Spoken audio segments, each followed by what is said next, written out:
And hello, my viewer. Welcome to Sans TV Prime News. I hope you're having a blessed Sunday. I am your host, Edna Kaindi. This is my sign name, my sign language interpreter voicing Esther Kendi. To the news updates.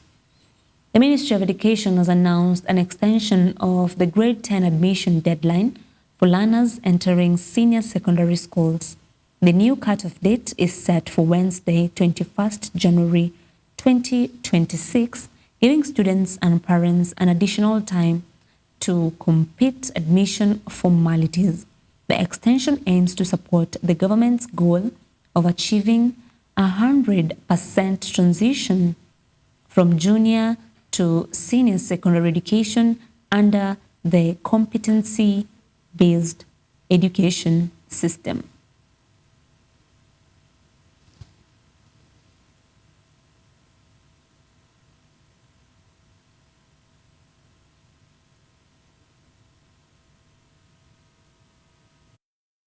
Kama wanataka 22,450 na school fee ni 25.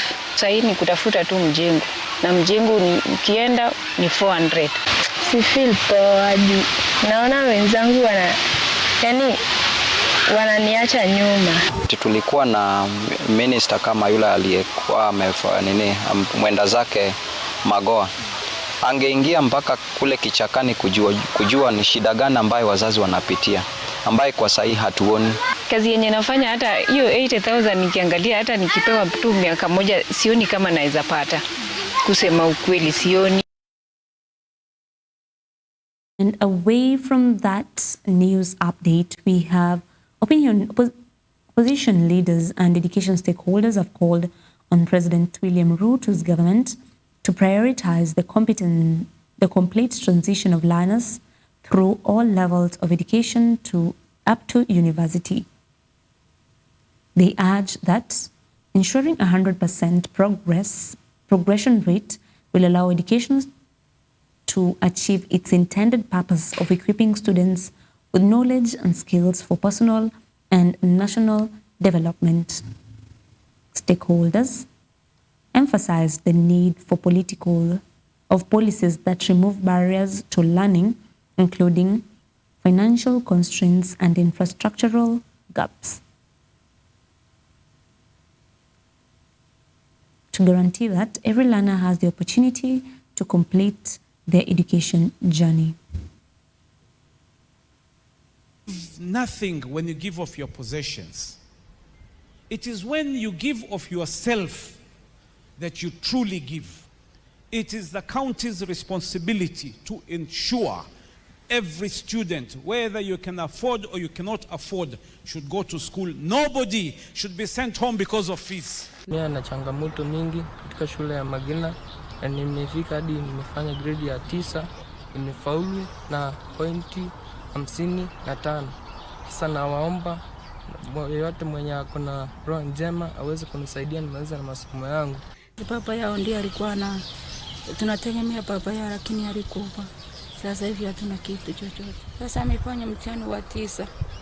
Tena amepita, ameitwa shule ya Nyambari, lakini sina kitu ya kumpeleka Nyambari. Naomba mnisaidie aende hapo shule Nyambari. Teachers in Mombasa County have intensified calls for the government to address critical issues affecting the education sector, including low salaries, poor welfare, and staffing shortages. The teachers' plea comes as schools continue to face challenges in maintaining adequate staffing levels, which they warn will undermine students' learning outcome if not addressed properly.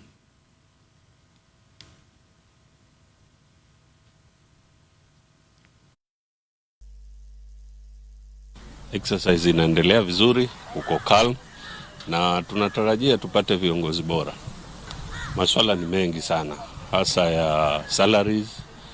Kuna rais alituahidi ya kwamba atafupisha ile awamu za mishahara. Tunatarajia hilo lishughulikiwe mara moja. Naomba viongozi ambao watachukua hatamu waangalie welfare za sisi kama walimu, kuna lalama nyingi, hasa upande wa insurance zile kina SHA na zile zingine ambazo zilikuweko nyuma, na mambo mengine mengi ambayo yanahusiana na sisi kama walimu.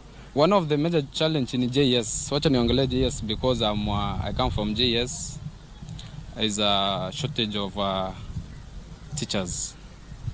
The government through His Excellency Dr. William Ruto amejaribu kuemploy, but we are not yet there.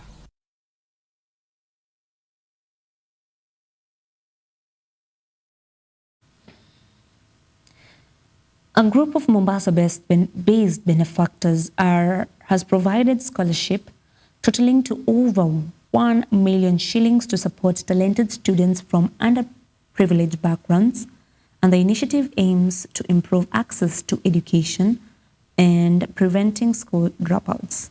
The scholarship was designed to assist academically promising students who face financial challenges, giving them a chance to continue their studies without interruptions.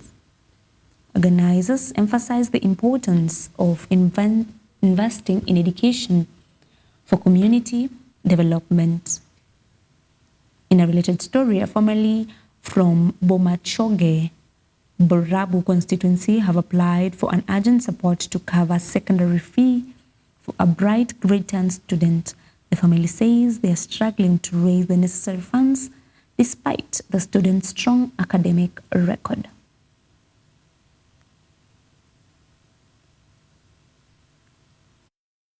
Kama wanataka 22,450 na school fee ni 25. Sasa hii ni kutafuta tu mjengo, na mjengo ni ukienda ni 400. Si feel poa juu naona wenzangu wananiacha nyuma. Tulikuwa na minister kama yule aliyekuwa mwenda zake Magoa, angeingia mpaka kule kichakani kujua ni shida gani ambayo wazazi wanapitia, ambaye kwa sahi hatuoni. Kazi yenye nafanya hata hiyo 80,000 nikiangalia, hata nikipewa tu miaka moja sioni kama naweza pata. Kusema ukweli sioni. On to a final news update. The United States Embassy in Nairobi has announced it will be closed on Monday, January 19th, in observance of the Martin Luther King Jr. Day. During this period, no routine consular services will be available to the public. Officials have advised visa applicants and American citizens requiring assistance to plan accordingly, noting that urgent matters should be addressed before the closure. Normal operations will be scheduled to resume on Tuesday, 20th January, with the embassy will reopen for all standard services. We've come to the end of the news updates. Thank you for joining us at Science TV Prime News. I have been your host, Edna Kahindi, and my sign language interpreter voicing Esther Kendi. Enjoy the rest of your Sunday. Have a good night.